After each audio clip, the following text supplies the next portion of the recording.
Number 8 in your list is Dak Prescott. Right, the quarterback for America's team. Man, Dak Prescott. Gosh, there's so much I respect about him. And we better start putting some respect on his name. He had a 95 or above quarterback rating in every game of the season except for 4 last year. He's second in the NFL in passer rating, right? He led the NFL in TD passes, and he gets talked about like he's chopped liver. He carries the offense way more than the other way around. Let me just say that one more time. Dak Prescott carries the offense way more than the other way around. People talk about Dallas like it's like the greatest show on turf. Like they're just, and it's like, why? Because they have a star on their helmet? I don't get it. Damn, he avoided a sack, he reshuffled, and then kind of had a fade away as he was throwing it and threw the ball on the money. And we just go, well, a 20-yard completion, good job, right? And it's like, what? He broke like, a tackle and moved, and where it's like only a handful of quarterbacks can do that right there. Yeah. There's no run game, and they ask him to push the ball down the field and make big plays, and he delivers. Cowboys Nation, you're going to want to grab your popcorn for this one. Yes! Here we go!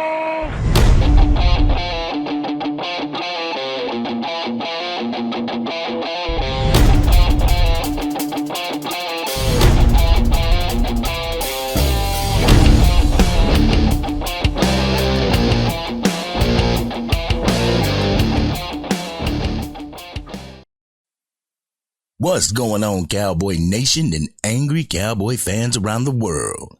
Y'all know who it is. It's your boy, the Angry Cowboys Fan, and you are tuning in to the Angry Cowboys Fan Podcast, the place to find my Raw and Uncut in podcast form. And in today's episode, we are going to be breaking down some of the clips from Chris Sims' top 40 quarterbacks, as well as taking a long look at our NFC East rivals, the Philadelphia Eagles, and their issue with transitioning to Kellen Moore's offense. Should the Dallas Cowboys be truly worried about the new Philadelphia Eagles team? That and more, so make sure you drop a like on this video and please subscribe to the channel. Cowboys Nation, I know and understand that the Dak Prescott conversation is getting played out. The conversation is getting old and people talk about it too much. And some of Cowboys Nation just wish that they would move on, either from the Dak conversation or from Dak Prescott himself. Those that rock with the channel understand, y'all know that I am pro Dak, and I'm pro Dak moving forward with the Dallas Cowboys to be QB1 for the foreseeable future. Let's get the deal done, Jerry. Let's get the deal done. This podcast has to go back to the conversation, though. After watching Chris Sims' podcast where he has his top 40 quarterbacks of the NFL, Dak Prescott registered at number 8, edging out Jalen Hurts and getting beat by C.J. Stroud. That's pretty good company if you ask me, Cowboys Nation. I do want to listen to a few clips from Chris Sims' Unbuttoned podcast, No Diddy, and come back and share my thoughts on it all. So, this is really going to be a kind of regular video, but with more Raw and Uncut. So let's go ahead and get into it. I'm in a number of Dallas Cowboy fan groups when it comes to Facebook. I also follow the Dallas Cowboys on X, and I follow a lot of Cowboys content creators. I see some of the craziest talks from some of our own when it comes to Dak Prescott and his ability to lead this team to a championship. I have even seen people say, I don't care who it is, just not Dak Prescott, or we're never going to make it with Dak Prescott. As the Angry Cowboys fan family knows, I'm a fond believer in speaking things into existence, so I'll never predict a negative outcome on our Dallas Cowboys. I'm a superstitious type of dude, so I will never fix my lips to predict a negative outcome when it comes to our Dallas Cowboys. Needless to say, it got me thinking about the topic again. Why Dak Prescott should be extended and how Cowboys Nation should be behind this man after where this organization has come from. Literally starting from the bottom. And I'm going to have Chris Sims help me with this quest to maybe shine a little bit of light on those who may be on the fence about Dak. Those who haven't been bitten and become zombies yet. I understand the frustration in not winning, though. Not being able to make it past a certain point. Feeling like you have a Goliath standing in your way of your goals. It pisses a lot of us off, and it should. The thing is this misplaced rage or not? Let's get into the first of the 3 clips that I got for y'all. It's a Chris Sims giving his perspective on Dak Prescott. Then we're going to come back and we're going to talk about it. Let's go ahead and roll the clip. He's second in the NFL in passer rating, right? He led the NFL in TD passes, and he gets talked about like he's chopped liver. I mean, it's incredible. It is, right? And I would say this. Here's probably the headline after saying he's a throwback and he's all that, right? He carries the offense way more than the other way around. Let me just say that one more time. Dak Prescott carries the offense way more than the other way around. Let's go ahead and get this out of the way, Cowboys Nation. The quarterback position is one of the hardest positions in sports, period. More difficult than being the point guard of a basketball team. More difficult than being a shortstop on a baseball team. The intellect a person has to possess to play the quarterback position is uncanny. Not only do you have to learn each offensive play in the playbook, you have to be able to read defenses, call for protection, audible into something more advantageous for the offense, ID the mic, and get the football to where it needs to be. The one position that has the responsibility in distributing the ball to its playmakers. Basketball, the playmaker can bring the ball down the court himself. So not only do you need the physical strength to be able to take a hit, you have to be mentally on point in order to have a successful offense. The Dallas Cowboys have been lucky to have 2 quarterbacks back to back who possess the ability in Dak Prescott and Tony Romo. Chris Sims shares my frustration that I have when it comes to the whole Dak Prescott debate. I have said this ad nauseum. You cannot statistically be better while sucking as an individual player. You just can't do it. It's impossible to do. You can't be second team All-Pro while leading the league in touchdown passes, helping your receivers become number 1 in yards during a single season for your organization, and suck. But Chris Sims said that Dak Prescott carried the entire offense way more than anybody gives him credit for, and that's evident in Mike McCarthy's original plan after getting rid of Kellen Moore. They wanted to run the ball more and allow it to open up the passing game. It was evident that it wasn't working, so they asked Dak Prescott to move the offense. Let's bring it back to the 90s for a second, Cowboys Nation, because I know that a lot of Cowboys fans love to live in the past. If Troy Aikman was having a rough day throwing the ball, was there anyone else on that offense that they could rely on to push the ball down the field? I'll give you a few seconds. All I know his last name has to do with Smith. If Troy Aikman threw an interception, did he have the ability to not worry about it because his defense was stout? We had the number 5 defense in the league. It didn't look that way during the Green Bay Packers game, though. But let's keep it a buck, Cowboys Nation.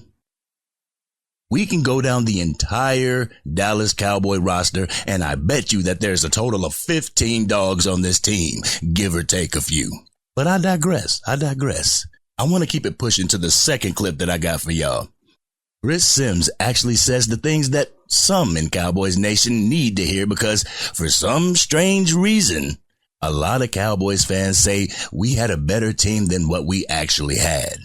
So let's go ahead and get into the second clip from Chris Sims, and then you know we're going to come back and talk about it. Let's go ahead and roll the clip. He carries the offense. You've heard me say this before. I'm going to go down the road once again. Simple schemes. I mean, they're simple. There's no run game, and they ask him to push the ball down the field and make big plays, and he delivers. And not only is the offensive scheme not all that great, right? I think the talent around him is overrated. That's what I would say, too. I like CeeDee Lamb. I don't think CeeDee Lamb is one of the top 4 receivers in football. You know my stance there. But he's damn good. Don't get me wrong. I'm not trying to disrespect him. But sometimes I feel like people talk about Dallas like it's like the greatest show on turf. Like they're just and it's like, why? Because they have a star on their helmet? I don't get it, right? I mean, they didn't run the ball all that well last year. right? Yeah. Brandon Cooks is a solid 2, but it's not like we're like, oh gosh, how are they going to handle the heat of Cooks and CeeDee Lamb today? And who's their third receiver? I don't know. Damn, that sounds like explosiveness to me, right? So that's where I get like heated about defending Dak Prescott. He ain't call him Dak Prescott. Good catch, Dak Attack. Good catch. Due to a number of different factors on last year's roster going into the end of the regular season and into the playoffs, it wasn't a good roster to speak about. There were way too many holes on both sides of the ball to where we were kidding ourselves talking about an NFC championship. Everyone knows where we were lacking, Cowboys Nation. Wide receiver, running back, linebacker, defensive tackle, preparation, adjustments, discipline, scheme.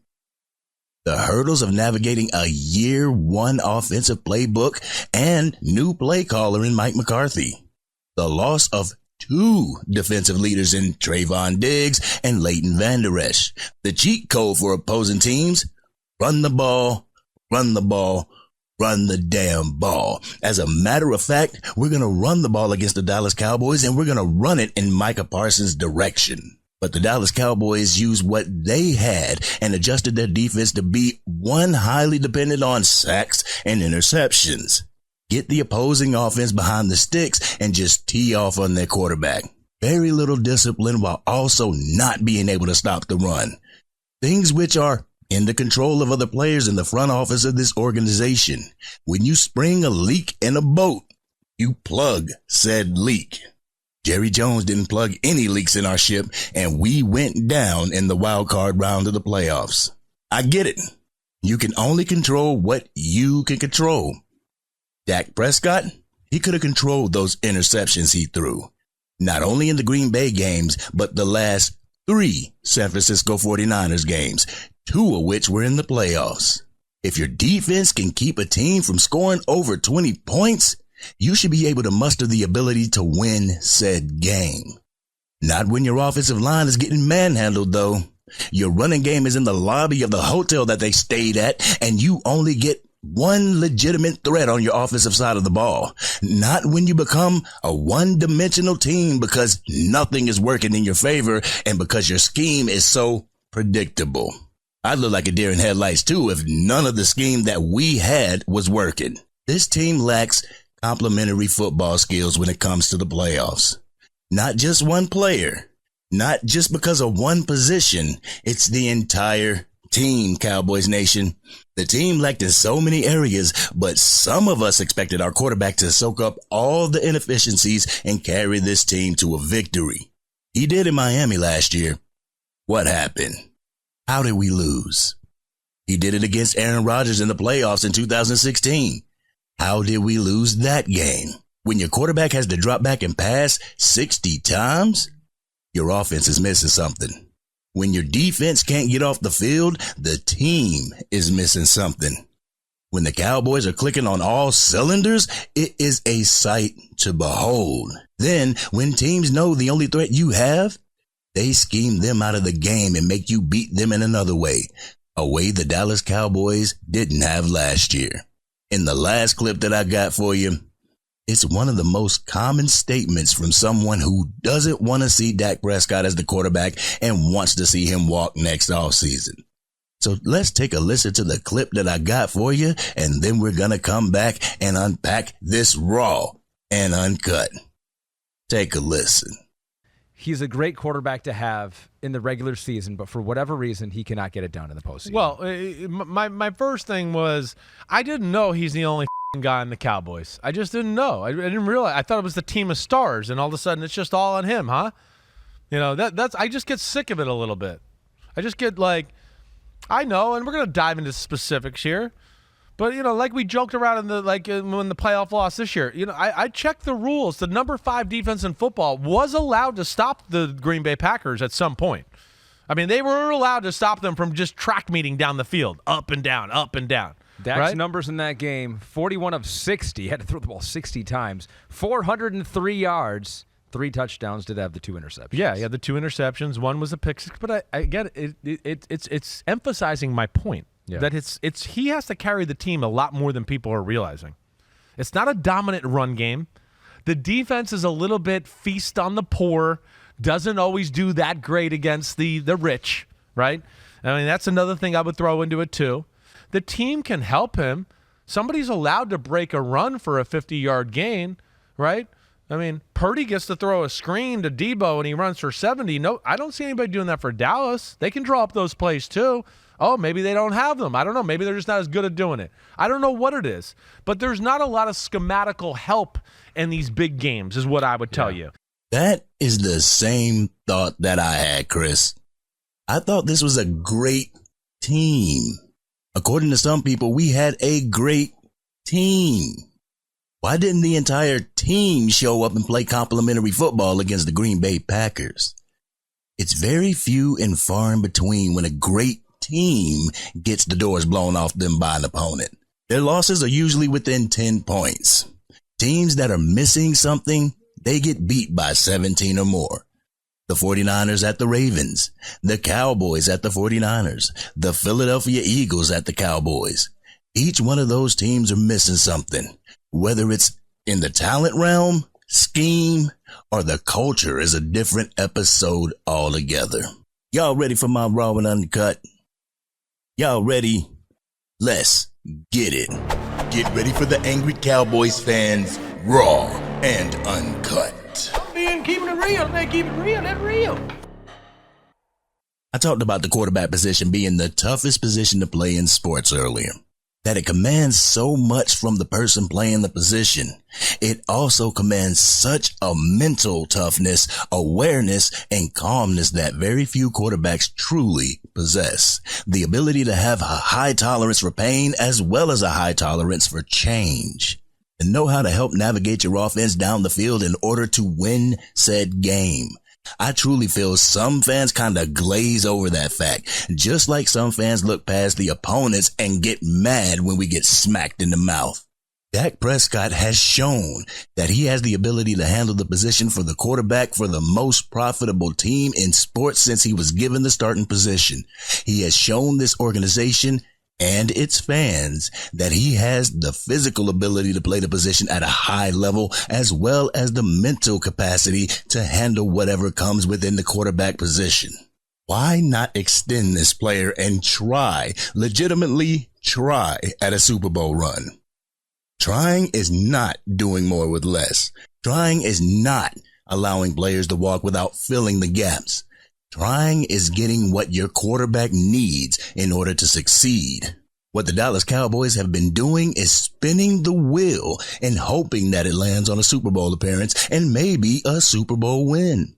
The way things seem, it's as if the secondary goal is winning, but the primary goal is recognition and relevance, not realizing you will get the recognition you deserve if you do win. The first go-to for a fan who doesn't believe that Dak can get the job done is his playoff record. 2-5 in the postseason. Y'all heard Stephen A. mention it in my last video when it comes to Dak Prescott getting his bag. That's the hill that a lot of anti-Dak fans will stand on. We live in a world where people get recognized for the attempt, for trying. I've talked about the participation award mentality in my previous videos. Let's say if we make it to the NFC Championship and get bounced, y'all wouldn't have that smoke for Dak Prescott and Mike McCarthy? Come on now. Yeah, you would. Like some fans wouldn't say, see, Dak can't win the big game. The anti-Dak fans wouldn't give him any credit for help leading his team to a semifinal round. Shady McCoy would stand up there and talk his nonsense about how Dak can't do it. Stephen A. would still be wearing that dumbass Cowboys hat. We would still be categorized as losers because we didn't make it to the Super Bowl and win. Contrary to popular beliefs, you have to make it to the Super Bowl and actually win the damn game in order to go down in NFL history. You can't just make it there in order to be considered a champion. And in the last 5 years, it has been Tom Brady, Matthew Stafford, and Patrick Mahomes that have been Super Bowl champions. The other quarterbacks have not tasted Super Bowl victory in that time frame.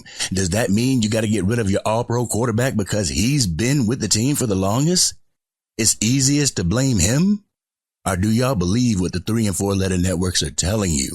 That wins and losses are a quarterback stat, because last time that I checked, wins and losses go on the entire team's record and not just the quarterback. Dak Prescott, he doesn't get the respect that he deserves, Cowboys Nation. Not from the 3 and 4 letter networks, and not even from our own fan base. We have a quarterback that is continuously compared to the greats of the game, past and present. A quarterback that continues to build his achievements and his accolades as he continues to get better. A quarterback that continues to build his achievements and his accolades. A quarterback that always puts his team first, even when the organization didn't put him first. Even when the organization waited until the last minute to compensate him for his performance, he is still with the team, working together whether it's voluntary or not. In most quarterbacks' careers, you will witness a backslide in their performance over time. Though he may not have the strongest arm, Dak Prescott continues to improve his game each and every year that the Dallas Cowboys line up on the field. The only reason y'all have been impatient is because he's been the quarterback for 9 years and we haven't seen a Super Bowl. Some fans will say he doesn't have the ability to help raise other players' level of play to get over the hump. In every NFL prediction, no one had the Dallas Cowboys at 12-5 for 3 consecutive seasons. That was due to the Dallas Cowboys exceeding expectation from the media, from raising the level of play in order to attain that record. What happens when the players can be raised only so far? Makes me think about the Micah Parsons interview when he asked the question, when will the other players raise their level of play to an all-pro level? It also makes me think about the scheme being brought by Mike McCarthy.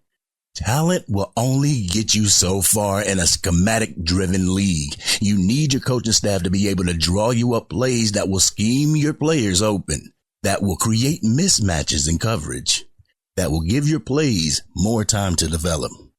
The coaching staff has to be able to have a game plan that exploits the weakness of your opponents. If that doesn't work, they have to have a plan B and a plan C. As much as the team has to be prepared, the coaching staff has to be prepared as well. Dak Prescott had the privilege of being coached by Kellen Moore and Mike McCarthy. Everything else is what he brought to the table as well as what he could learn from Tony Romo. His play has elevated him to being second team All-Pro, second in MVP voting, second in QBR, with the Dallas Cowboys being second in third down conversion, and that's in his 9 years of being the NFL starter. No, he may not have willed his team to a Super Bowl victory, but I am confident that he could get the job done if he were given the right pieces to work with. Cowboys Nation, fans can be driven by emotion, impatience, especially when your expectations are that of a Super Bowl and you keep falling short. Out of anger and frustration, some tend to point the finger at the most recognizable face of the franchise. It's easy to call something a problem when you don't properly diagnose the situation. Also, people can hold on to every mistake a person makes without even highlighting any of the positive. A running back, he can have 14 games where he has rushed over 100 yards on the day. The 3 where they only had 65 will be held over their head if their team doesn't meet the expectations set for them. A team can go 12-5, but because they didn't make it to a predestined spot, the season was a wash and it's the quarterback's fault? I just don't understand that. While not building on the positives and cutting away the negatives, y'all would rather build up the negatives and cut away the positives. It's easier to dwell on the negatives and give up, I guess. With all that being said, I feel that Chris Sims hit the nail on the head when it comes to Dak Prescott and the lack of respect that he is given by the Dallas Cowboys as well as Cowboys Nation. Every time he is up to get his money, people demand that he takes a team-friendly discount. Even on his first contract as a pro, people thought that he should only take the minimum. Why? Because he didn't make it to a championship game? They don't want him to reset the quarterback market because they don't think that he deserves it due to the Cowboys not making it to a Super Bowl. Newsflash, A lot of quarterbacks don't make it to the Super Bowl, but they get paid a hefty payday when it's their time, don't they? If the Dallas Cowboys have 99 problems, Dak ain't one. And if he is one, he's about number 97. Some of Cowboys Nation act as if he is the ultimate issue, and if we allow him to walk in free agency, we're going to automatically get to the Super Bowl whenever we get a quarterback that's on his rookie deal or at the vet minimum. That is certainly not the case, Cowboys Nation. You have more cases where the quarterback in his first round of the draft can be a bust compared to today's first round draft picks actually winning a Super Bowl within their rookie deal. On top of that, the search for a franchise quarterback is a search that continues for a lot of NFL teams. The Dallas Cowboys have one. Instead of sitting there acting as if he is the only issue, how about we look at him as a piece to add to and build our offense around? Make it to where we have more weapons on the offensive side of the ball so all the pressure is not on Dak Prescott's shoulders. If you want to have complimentary football, you have to complement your team by adding complementary pieces to your playmakers. It should not be 100% on Dak's shoulders to will this team to a Super Bowl. It takes the participation of everybody in the Dallas Cowboy organization to make that vision a reality, even Cowboys Nation. Now on to the next segment that I have for y'all. I know it's not a Dallas Cowboy topic, but it does affect our Cowboys considering they are in the same division we are. Should the Dallas Cowboys defense be concerned with the Philadelphia Eagles' new offense ran by Kellen Moore? The Philadelphia Eagles are having an issue with their offense early in OTAs. According to Mike Florio of Pro Football Talk, Jalen Hurts isn't liking the direction that the Eagles' offense is headed. Remember, the Philadelphia Eagles acquired former Dallas Cowboy offensive coordinator Kellen Moore, and he will be the play caller for the Birds. So we're going to take a listen to what Mike Florio had to say about this situation, and you know what we're going to do after that. We're going to come back and unpack this Raw and Uncut. So, Angry Cowboys fans, let's go ahead and take a listen to the first clip from Mike Florio. We have to make dramatic changes. You could have some players who say why. Some say yes. Some might say why. Why do we have to make dramatic changes in our offense? That wasn't the problem. That wasn't why we fell apart down the stretch. And again, unless we know all the details on why things fell apart for the Eagles, it's impossible to know how much buy-in there will or won't be of a brand new offense. And I don't want to overinterpret, but I also don't want to underinterpret what I saw from Jalen Hurts. I did not see a guy who is outwardly enthused about the changes that the offense is going through. Now, I would be very excited about the presence of Saquon Barkley. That's for damn sure. And maybe at some level, Jalen Hurts believes he's being minimized. Everybody knows that the Dallas Cowboys did have the number one offense under Kellen Moore. They also know that Kellen Moore loves to make a name for himself by making the quarterbacks he works with stars in the pocket. In past seasons, Jalen Hurts has been known for his ability to run the football and get the Eagles the much-needed yardage to score or get the first down. Whether through the tush push or designed runs by the quarterback, Jalen Hurts has been more to that offense than just a drop back and passing quarterback.